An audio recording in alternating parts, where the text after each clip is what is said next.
Assalamualaikum warahmatullahi wabarakatuh. Salam sejahtera untuk kita semua. Om Swastiastu, Namo Buddhaya, salam kebajikan, salam Pancasila.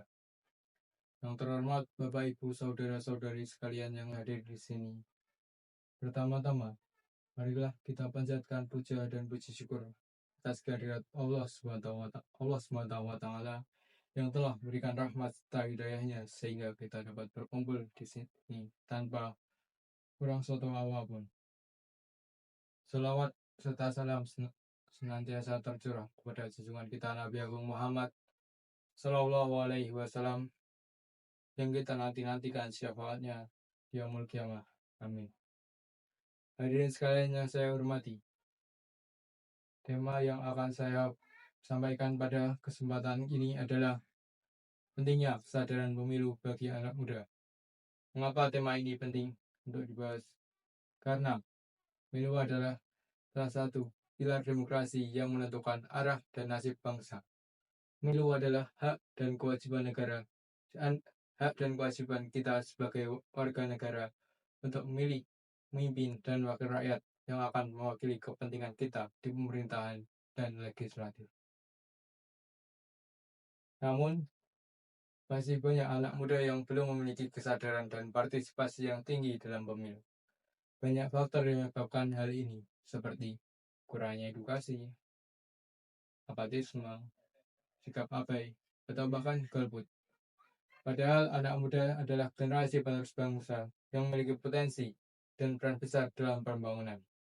Anak muda adalah agen perubahan yang harus aktif dan kritis dalam menyikapi isu-isu politik dan sosial yang berkembang dalam masyarakat. Adapun faktor lain, yaitu politik uang. Politik uang sendiri adalah praktik memberikan uang atau materi lainnya kepada pemilih untuk mempengaruhi pilihan mereka. Politik uang dapat merusak kualitas demokrasi dan menimbulkan korupsi. Politik uang juga dilarang oleh pemerintah dan dapat dikenakan sanksi administratif atau bahkan pidana. Oleh karena itu, saya mengajak kepada seluruh anak muda yang hadir di sini untuk meningkatkan kesadaran dan partisipasi kita dalam pemilu 2024 nanti. Ada beberapa hal yang bisa kita lakukan.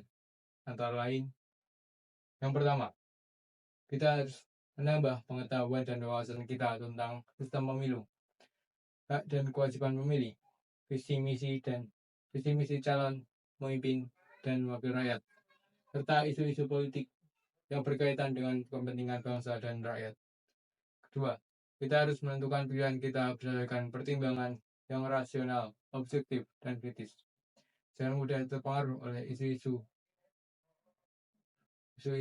hoax, fitnah, usulan kebencian, atau politik uang yang bertujuan untuk memecah persatuan dan kesatuan bangsa. Yang ketiga, kita harus menggunakan hak suara dengan bijak dan bertanggung jawab.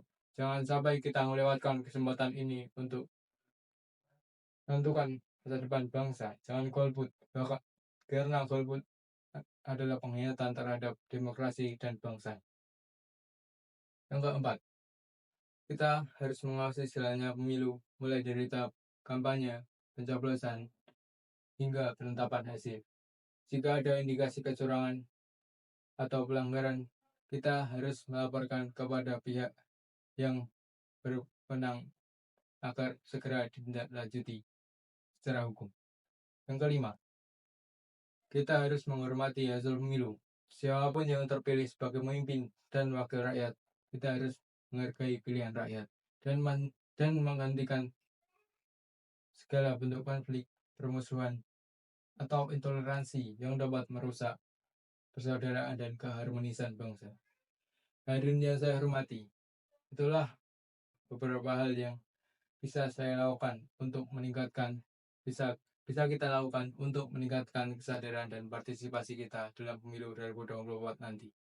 Saya berharap dengan adanya pemilu yang demokratis, jujur, adil, dan berkualitas, kita dapat memilih pemimpin dan wakil rakyat yang amanah, kompeten, berintegritas, yang dapat membawa Indonesia menjadi bangsa yang maju, sejahtera, dan beradab.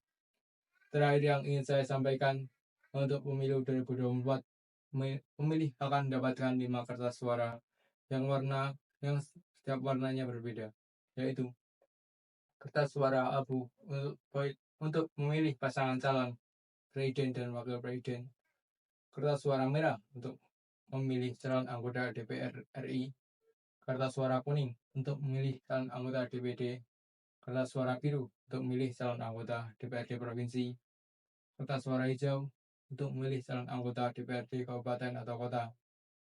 Kertas suara tersebut memiliki ukuran yang bervariasi sesuai dengan jumlah calon yang ada di setiap daerah. Kita harus berhati-hati dalam melipat kertas suara, karena hal ini dapat mempengaruhi sah atau tidaknya suara kita. Jika kertas pemilu robek atau rusak atau tidak terlipat dengan benar, maka kertas pemilu tersebut dapat dibatalkan atau tidak dihitung dalam perolehan suara. Selain itu, melipat kertas pemilu dengan benar juga dapat mencegah kecurangan atau manipulasi oleh pihak-pihak yang tidak bertanggung jawab. Pemilu 2024 bukanlah ajang untuk saling bermusuhan, saling menjatuhkan, atau saling menghujat. Pemilu 2024 bukanlah panggung untuk menyebarkan fitnah, hoax, atau ujaran kebencian.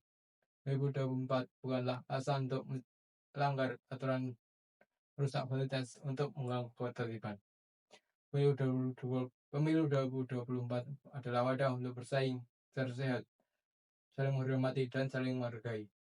Pemilu 2024 adalah media untuk menyampaikan aspirasi, gagasan, dan visi.